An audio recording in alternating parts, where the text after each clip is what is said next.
మీలో ఎంతమంది బాలకృష్ణ గారి ఫ్యాన్స్ ఉన్నారో కమెంట్ చేయడం అస్సలు మర్చిపోకండి. ముఖ్యంగా బాలకృష్ణ గారి ఫ్యాన్స్ కోసం ఒక ఇంపార్టెంట్ అప్డేట్. అదేంటి అంటే బాలకృష్ణ గారు ఒక మాస్ ఆడియన్స్ని అట్రాక్ట్ చేసే పర్సన్గానే చాలామందికి తెలుసు. బట్ వారి మదర్ని కోల్పోయిన తర్వాత తను లైఫ్లో ఒక పెద్ద డెసిజన్ తీసుకున్నారు.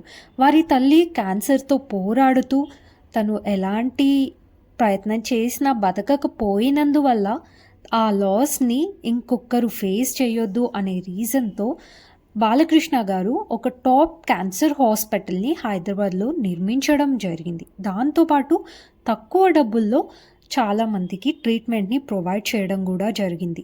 అండ్ నేషనల్ వైడ్ ఫెసిలిటీస్ కూడా దీంట్లో అవైలబుల్‌గా ఉన్నాయి. ఇండియాస్ బెస్ట్ హాస్పిటల్‌లో ఈ హాస్పిటల్ పేరు కూడా నమోదయింది. అంటే సింపుల్ విషయం కాదు కదా! జస్ట్